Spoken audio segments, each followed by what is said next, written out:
So when you think of Manhattan's Chinatown, what's the first thing that pops into your head?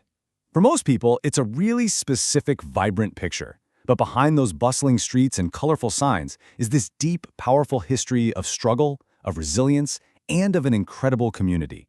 Yeah, this is probably it, right?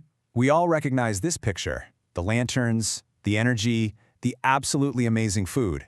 It's such an iconic part of New York City. But what we're going to do today is explore the stories that are literally embedded in these very sidewalks.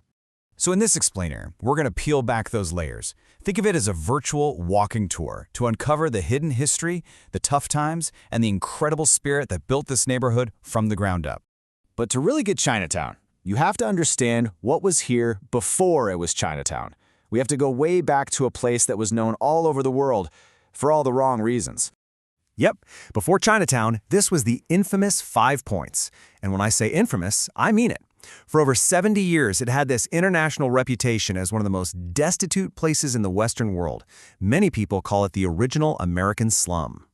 And get this, the ground itself was literally sinking. The whole neighborhood was built on top of a filled-in pond, which basically turned the area into a swampy, unhealthy mess. It was a place of just extreme hardship, where waves of immigrants, including newly emancipated Black Americans and Irish families, first try to carve out a life. But it's out of that incredibly tough environment that a new community started to grow. By the end of the 19th century, Chinese immigrants began to settle here, building a small enclave that would, you guessed it, face its own set of monumental challenges. So let's talk about those pioneers, because the story of Chinatown is really the story of the incredible people who shaped its character, often in the face of just immense adversity. Now, looking at a timeline like this can feel a little dry, but these dates, they are everything. They tell a story of exclusion and perseverance. The Chinese Exclusion Act in 1882 literally stopped immigration in its tracks for over 60 years. Imagine that. It forced the community to become incredibly self-reliant because, well, they had no other choice. And this is when you get these absolutely incredible figures, like Mabel Pinghua Li. Just picture it. She's only 16 years old, and she's on horseback, leading a huge parade for women's right to vote. But here's the kicker. She knew that even if they won, the Exclusion Act meant she wasn't a citizen and couldn't vote herself. The courage that takes is just, wow. And then you have people like the photographer Corky Lee, who understood the power of telling your own story. He called his life's work photographic justice.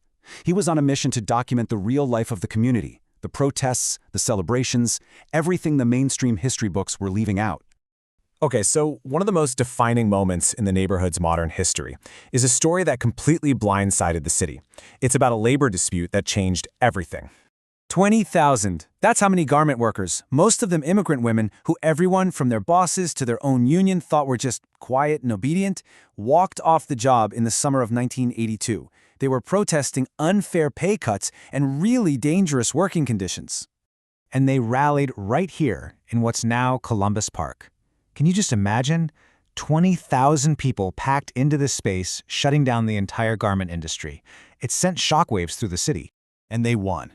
But this was about so much more than a contract. Yeah, they got better pay, but they also won respect. They won power. And they used that power to demand things that would actually help their families, like a community daycare center, which, by the way, is still running today. You can really hear that shift in this quote from one of the women who was there. I feel powerful. I feel delighted. It wasn't just a win on paper. It was a total change in how they saw themselves and what they were capable of together. And that spirit, that fight, that sense of community, it didn't just disappear after the strike. It's still very much alive today, and it's shaping what Chinatown is becoming right now. So when you walk around the neighborhood now, you see this incredible mix of old and new side by side. You've got these historic tenement buildings that have housed families for generations, and then right next door you might see a brand new community center being built for the next one. And there's this whole new generation of activists and artists carrying that torch. You've got groups like the WOW Project using art to protect the neighborhood's culture, and places like the Museum of Chinese in America making sure these stories are never lost. They're still fighting for essential services, just like the garment workers of '82. And it's not just about building new things. It's about preserving the old, too. Take the iconic On Liang building at Mott and Canal. It's being restored, which is a huge statement. It says, We value our past, and we're investing in our future.